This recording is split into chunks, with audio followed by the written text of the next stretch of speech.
আসসালামু আলাইকুম ভাই বোনেরা, কেমন আছেন আপনারা সবাই? আশা করি যে যেখান থেকে দেখছেন ভালো আছেন। আলহামদুলিল্লাহ, আমরাও খুব ভালো আছি। আমরা চলে আসছি কাপাসিয়ার বাংলোতে চলে আসছি। এমডি স্যারের একটা বাংলো, খুবই সুন্দর বাংলো। এই বাংলোতে আমরা এর আগেও এসেছি এবং আমরা দুই রাত থাকলাম এর আগে আইসা। আর আজকে আসছি এমনি একটা জায়গায় যাব, তার আগে বাংলোতে কিছু সময় কাটাবো, কারণ বাংলোটা একটা সত্যি চমৎকার সময় কাটানোর মতন একটা পরিবেশ। কি জন্য এখানে বিভিন্ন রকমের গাছ আছে, যা দেখলে মন এবং প্রাণ দুইটাই ঠান্ডা হয়ে যায়, খুব ভালো লাগে। আর এখানের বাসাটা এত সুন্দর, এখানের যে বাংলোটা সেটার পরিবেশটা সত্যি, ভিতরটা সুন্দর। আমি বাসাটা আজকে পুরোটাই ভিডিও করার জন্য আসছি। বাসাটা, তারপর বাইরের যে গাছের পরিবেশ, এখানে বনসাই গাছ আছে, এখানে দেশের বাহিরের হাজার হাজার গাছ আছে। এছাড়াও আরও অনেক বাংলো আছে। আমাদের প্যারাগনের জিএম স্যারের খুব শৌখিনতার পরিচয় যেখানে আছে এবং খুব সৌন্দর্যের পরিচয় যেটা বহন করে এই গাছগুলা। আসলে এই গাছগুলা দেখার মতন। এই যে এই গাছটা কিন্তু মালয়েশিয়ান একটা গাছ, এই যে গাছটা নারকেল গাছের নিচে। আর এখানে হচ্ছে সব জাম্বুরা গাছ আছে। তারপরে এখানে বনসাই গাছগুলো অসম্ভব সুন্দর। আমার তো এখানে যখনই আসছি, আমি একবার না, আমি অনেকবার আসছি। যখনই আসছি এই গাছগুলোকে একবার দেখে গেছি, কারণ এই গাছগুলোকে দেখতে সবারই ভালো লাগবে। আমার না, শুধু সবারই ভালো লাগবে, বিশেষ করে আমার মতো যারা বৃক্ষপ্রেমী তাদের তো কথাই নেই। বনসাই গাছগুলো কিন্তু অনেক বেশি সুন্দর, আর সবগুলো দেশের বাহির থেকে আনা এবং খুব সুন্দরভাবে পরিচর্যা করে লাগানো। এগুলোকে পরিচর্যা করা হয়, এখানে পরিচর্যার জন্য লোকও আছে। আর এখানে দেখা যাচ্ছে সাইনবোর্ড এবং বোর্ডের মধ্যে কি লেখা আছে, সবই সুন্দর, অসম্ভব সুন্দর একটা পরিবেশ, সাজানো গোছানো মনোরম পরিবেশ। আর এখানে বসে বসে চা খাওয়ার মজাটা তো অকল্পনীয়। তারপরে আমরা এখানে গাছগুলো দেখতেছি, কারণ এই গাছগুলোকে আমি যতই দেখি ততই মুগ্ধ হই আর আপনাদের সাথে শেয়ার করি। এর আগে যখন আমি কাপাসিয়ার এই বাংলোটাতে আসছিলাম, তখনও আমার খুব ভালো লাগছিল। আর এই গাছগুলো দেখেন, মনে হচ্ছে যেন এত সুন্দর করে এই গাছগুলোকে কাটিং করা, ছাট করা, খুবই সুন্দর। আর আমি গাছগুলোর পাশে দাঁড়িয়ে ছবিও তুলছিলাম। তারপরে এই গাছগুলোকে আমার মনে হচ্ছে গাছগুলোকে উঠাই নিয়ে যায়, এত সুন্দর। তবে বন্যেরা বনে সুন্দর, শিশুরা মাতৃ করে। গাছ বা ফুলকে আমি যখনই যেখানে দেখি, কখনই আমি ছিঁড়তে পছন্দ করি না। মানে এতটুকু অযত্ন বা নষ্ট হোক আমার কারণে, এটা আমি পছন্দ করি না। বা আমার সামনে গাছের কেউ নষ্ট করলো, মানে আমার খুব রাগ উঠে। কারণ এই জিনিসটা কেন, গাছেরও একটা প্রাণ আছে। আর গাছের গাছ কিন্তু এই যে দেখেন জাম্বুরা, এটা গাছে কত সুন্দর। তারপরে এটার একটা সময় হবে যখন অবশ্যই পেরে খাওয়ার মতন হবে এবং সেটা বৈধ এবং উচিত। এটা আল্লাহ আমাদেরকে হালাল করে দিছে। কিন্তু গাছকে অযথা ছিঁড়া এখানে চাল শুকাইতে দিছে। ভিতরে কেউ থাকে না, এখানে চাল শুকাতে দিছে। এখানে যে বেড়াইতে আসে, স্যার আসে, স্যারের ফ্রেন্ডসরা আছে, ম্যাডাম আছে, ম্যাডামের ফ্রেন্ডস আছে, সবাই যখন আসে, আমরাও যখন আসি, তখনও কিন্তু পিঠা তৈরি করে খাওয়ায়, খুবই সুন্দর। তবে এখানে আমরা আজকে আসছি কোনো কিছু না জানিয়ে, কোনো ইনফরমেশন না দিয়ে চলে আসছি। এই গাছে দেখেন লেবুগুলা কি সুন্দর। আমি লেবুটা ধরছি খুব আগ্রহ হাতে, কারণ এতটা সেন্সিটিভ যাতে ছিঁড়ে পড়ে না যায়, এভাবেই।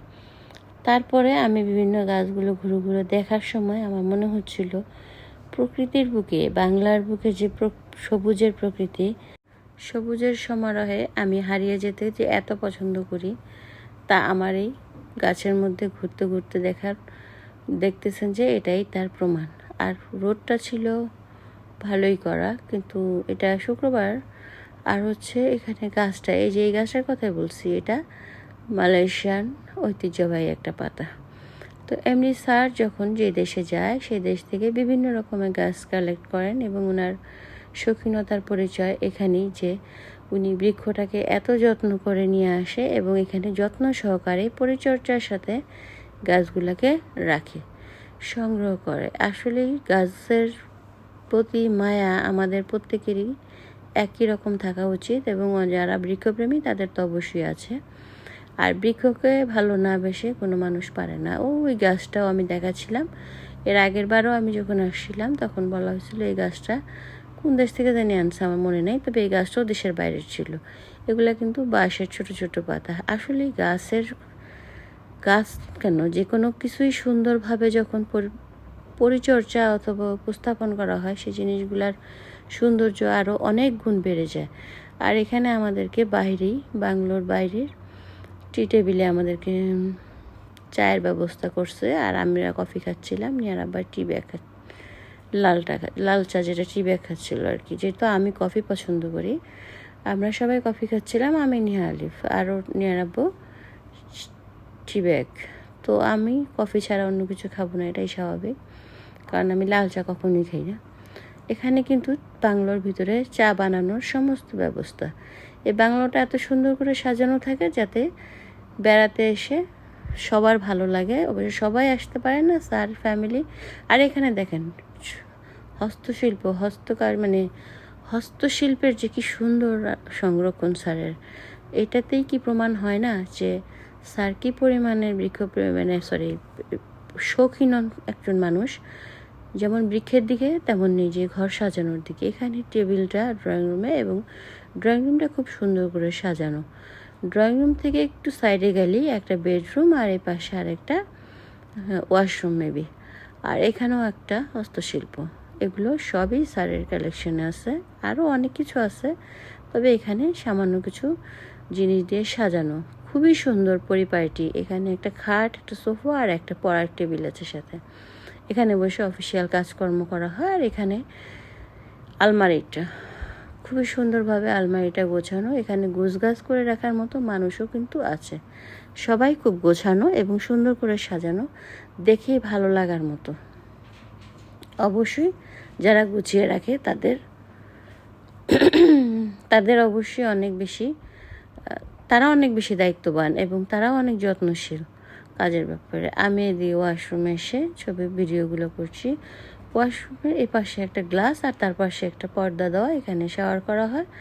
আর পাশে হচ্ছে বেসিন, আর এখানে হচ্ছে আয়না। এখানে ড্রেসিং সাজুগুজুর জন্য ছোট্ট একটা জায়গা।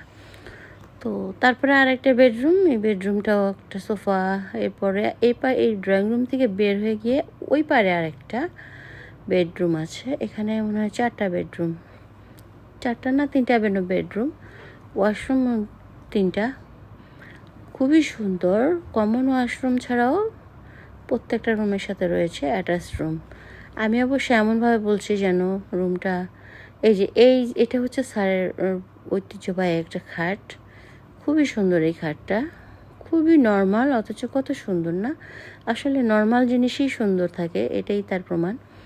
আমার অবশ্য সবসময় নর্মাল যে কোনো জিনিসই ভালো লাগে। বেশি সাজগোজ, কাটাকাটি, ডিজাইন, এগুলো আমার কাছে খুবই বিরক্ত লাগে। অবশ্য যার যার ব্যাপার, সেটা পছন্দ যার যার ব্যক্তিগত।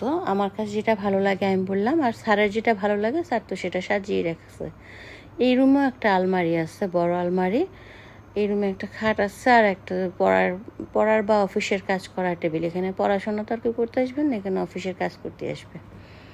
আর এটা হচ্ছে স্যারের মনে হয় পুরানো মা বাবার আমলের বোধহয় সম্ভবত ড্রেসিং টেবিলটা। কি সুন্দর করে সাজানো না? গ্লাসের ভিতরে, একটা বোতলের ভিতরে বিভিন্ন জিনিস, মনে হচ্ছে যেন এত সুন্দর। সাধারণ কিছু জিনিস দিয়ে অসাধারণ কিছু তৈরি করাই।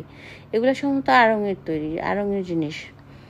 তো এগুলো হচ্ছে খুব সুন্দর করে সাজানো। আর আমার তো এতই ভালো লাগতেছে যে আমি অবশ্য যতবার আসি ততবারই মুগ্ধ হই।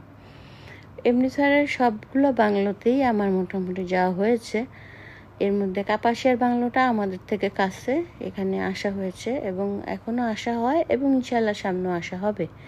আমার খুবই ভালো লাগছে, এবং প্রতিটা জিনিসে আমি ক্যামেরা বন্দি করেছি। যারা যারা এতক্ষণ ধরে দেখছেন তারা প্লিজ চ্যানেলটাকে সাবস্ক্রাইব করে দেবেন, পাশে থাকার বেলটাতে ক্লিক করে দিয়ে আপনাদের মূল্যবান কমেন্ট জানাবেন। আপনাদের মূল্যবান কমেন্ট কিন্তু আমাদের ভিডিওতে উৎসাহিত করে। আর এখানে দেখেন পাথরের তৈরি, পাথর খচিত একটা বাথরুম। একটু ওয়াশরুমটাকে এত সুন্দর করে সাজাইছে যে পাথর খচিত, আর হচ্ছে পর্দার ওপারেই শাওয়ার করার জায়গাটা। আর শাওয়ার করার জায়গাতেই কি সুন্দর ব্যবস্থা, সুন্দর, সত্যি সুন্দর। এখানে শৌখিনতার আরেকটা পরিচয়। আসলে মানুষের শৌখিনতাটা বড়, ছোট জায়গা হোক বড় জায়গা হোক, সুন্দর করে সাজিয়ে রাখলেই একটা শৌখিনতার পরিচয় পাওয়া যায়। আর আমরা এদিকে এক একটা রুম, আমি এক একটা রুম ঘুরছিলাম আর ভিডিওগুলোকে একত্র করছিলাম। এটা হচ্ছে আর একটা বেডরুম, এখানে একটা সোফা, এটা হচ্ছে ডিভান স্টাইল সোফা।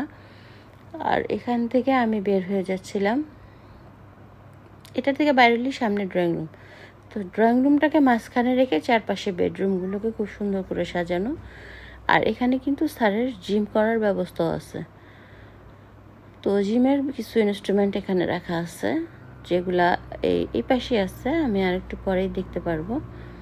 তো এই যে এখানে হচ্ছে, এই যে এটা হচ্ছে এইটা একটা জিমের রুম, এটা জিমের জন্য রাখা হয়েছে। এখানে একটা শাওয়ার রুম, এটা আর একটা বেডরুম। এই বেডরুম কভারটা, মানে বেড কভারটা এত সুন্দর, বেডশিটটা খুবই সুন্দর। সব মিলিয়ে মনোরম পরিবেশের একটা, এখানে কিন্তু খুবই এই মেসেজ চেয়ারটা খুবই আরামদায়ক, খুবই আরাম হয় শরীর, এবং শরীরের যে কোনো ব্যথা খুবই তাড়াতাড়ি সে ভালো হয়ে যায়। তো আমার কাছে খুব ভালো লাগছে, তাই শেয়ার করলাম। আর এখানে শাওয়ার রুমটাও শেয়ার করলাম। আমি আসলে বোঝাতে চাচ্ছিলাম যে শৌখিনতার পরিচয় মানুষ কত সুন্দরভাবেই দিতে পারে, কত সুন্দরভাবেই উপস্থাপন করতে পারে। খুবই সুন্দর। এই রুম থেকে বের হয়ে যাব এবার। এখানে দেখা যাচ্ছে মেশিনটা, এখানে দৌড়াতে দৌড়াতে কত দূর দৌড়ানো হলো সেটারই একটা মেশিন, জ্যাক ওয়েট লসের একটা মেশিন। এরপরে আর একটাও আছে। আর এরপরে কিন্তু আমি একটু খাবার দাবারের টেবিলে চলে আসছি। বিভিন্ন খাবার সার্ভ করা হয়ে গেছে, লাঞ্চের টাইম, এবং আমরা কিন্তু খাবার, বিভিন্ন রকমের খাবার, ভর্তা, ভাজি, মাছ, মাংস, মানে অনেক কিছু অনেক কিছু। তো আমরা এখানে টমেটো ভর্তা, যেটা খুবই লোভনীয়। সব কিছু মিলেই খাবারগুলো খুবই সুস্বাদু ছিল এবং খুবই ভালো লাগার ছিল। আমরা খাবারগুলো দেখছিলাম এবং আমরা কিন্তু বেশিক্ষণ দেরি না করে খেতে বসেও যাচ্ছি। তো ওদিকে নিহারাব্বা বসে পড়ছে, আমিও বসে গেছি বোধহয়। যাই হোক, আমরা কিন্তু খাবারটা খুবই সুন্দরভাবে উপভোগ করছিলাম। এখানে ভাত, ডাল, সালাদ, সব খাবারগুলোই ছিল লোভনীয়। আর বাকি ভাইরা সব সাথেই ছিল এবং সার্ভ করে দিচ্ছিল। এখানের ভাইরাও খুবই ভালো এবং যত্ন সহকারে আমাদেরকে সবসময় খাবার পরিবেশন করায়, খুবই ভালো লাগতেছিল। ওদিকে আলিফ, এদিকে নিহা, এদিকে আমি, এদিকে নিহার আব্বু। আর তেলাপিয়া মাছ ফ্রাইগুলো, ও মাই গড, সেই রকম মজা ছিল এবং খুবই সুস্বাদু এই মাছগুলো। আর ফ্রাই খেতেই ভালো লাগে মাছ নর্মালি, তাই খাচ্ছিলাম। পুরো একটাই খেলাম এবং আমি মনে হয় 1.5টা খেয়েছি। এখানে একটু শীতকাল, তো তাই শীত হালকা হালকা শীত, অতটাও শীত না। ব্যাপারটা এমন না যে আমি একাই খেতেছি, মুরগি এক পিস মুরগি দিবা, এক পিস ইয়া দিবা। আলিফ খাইতে খাইতে টায়ার্ড না তুমি? স্যার, এখন আমাদের খাওয়া দাওয়া প্রায় শেষের দিকে, কিন্তু মাংসগুলো কিছুতেই শেষ হচ্ছিল না। আমার অবস্থা দেখেন, মাংসগুলো দেখে আমার মাথা নষ্ট। এত খাবার কি একসাথে খাওয়া যায়? এরপর খাওয়াটা কোনো রকম শেষ করার পরেই হাজির হলো দই মিষ্টি। এবার আমরা খেতে খেতে, আড্ডা দিতে দিতে সময়টা পার করছিলাম এবং খুব ভালো এবং সুন্দর সময় গেছিলো। প্লিজ আপনারা এই সুন্দর সময়টার জন্য উদ্দেশ্য করে হলেও একটা লাইক দিবেন এবং লাইক দিবেন। আপনারা অবশ্যই চ্যানেলটাকে সাবস্ক্রাইব করে পাশে থাকবেন। পাশে থাকার বেলটাকে ক্লিক করে দিয়ে আপনাদের মূল্যবান কমেন্টগুলো দিয়ে জানাবেন। আর এখানে আমি মিষ্টি খাচ্ছিলাম, খুবই ভালো লাগছিল। আমার তো সবই ভালো লাগে, অবশ্য খুবই ভালো লাগে। আর সময় যখন ভালো থাকে বা ভালো কাটাই, তখন সবসময় সব কিছু ভালো লাগে। প্রত্যেকটা মুহূর্ত আমাদের ভালো লাগার আলহামদুলিল্লাহ, এবং প্রত্যেকটা সময়ের জন্য আমি আল্লাহর দরবারে শুকরিয়া আদায় করি। আলহামদুলিল্লাহ, আমরা খুব ভালোভাবেই সময়টা পার করছিলাম। খেতে খেতে মিষ্টি খাবার খাওয়া শুরু, এবং মিষ্টি একটা সময়ের মধ্যে দিয়ে আমরা যাচ্ছিলাম। খুব ভালো লাগার সময়, খুব সুন্দর একটা সময়। এরপরে আমাদের কিন্তু বিদায়ের সময় হয়ে আসছে। আমরা এখন কইতে পারবেন না, আমি কই দিব। ভাইয়াও অনেক কথা বলছিল। উনি আমার সাথে খুব মজা টজা খুব কথাবার্তা কই, তো ওনার সাথে কিন্তু আমার খুবই হয়। তো একদিন উনি ফোন করে কইতেছে, কোন ভিডিওটা দেখছেন লাস্টে বলেন?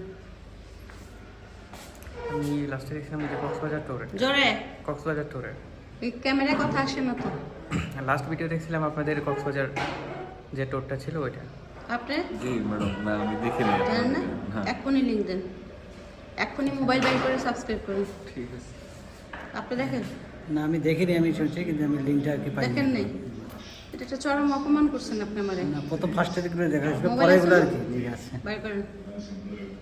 আমি বুঝি না আপনার স্যার যে কি করে, সবাই একটু ধরে ধরে সাবস্ক্রাইব আমারই করাইতে হয়। এটা কি ঠিক? আপনি বলেন।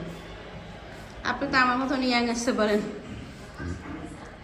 এরা তো ভিডিও দেখে না আমার, এটা কি ঠিক? এটা এটা এইটা এইটার দোষ স্যারের, তবে স্যার এটা জানান লাগতো না যে এরকম একটা চ্যানেল আছে, এটা না জানে কেউ, আমি কেউ জানি না স্যার। আমি তো এই মোবাইল চালাই না, আমি দেখতে না আমি পারি আপনারা দোষ দিব না তো, আপনি এমনি ইয়াং। হ্যাঁ আমি আপনারা আমি এমনিও দোষ দিব না, কেন জানেন? আমি কি এই যে আমি এখন আপনারা ভিডিও করে কেন করতেছি? পাত্রী দেখবো জন্য। ভাই আপনি মেজো ভাই না? জি জি হ্যাঁ মেজো ভাই, উনি অতি শীঘ্রই একটা বিয়ে করবে, আমরা আশা করি ভালো একটা পাত্রী পাবো, রাইট? জি স্যার, আলহামদুলিল্লাহ। আলহামদুলিল্লাহ। করছেন, আমি খুবই অনার ফিল করছি। সবাই খুব ভালো থাকবেন। তোমার নাম কি? এই যে এখানে আছে সুমন আছে, আমাদের কাপাসিয়া বাংলার বেশ বাবু ছিল, প্রত্যেকটা রান্না খুব ভালো ছিল।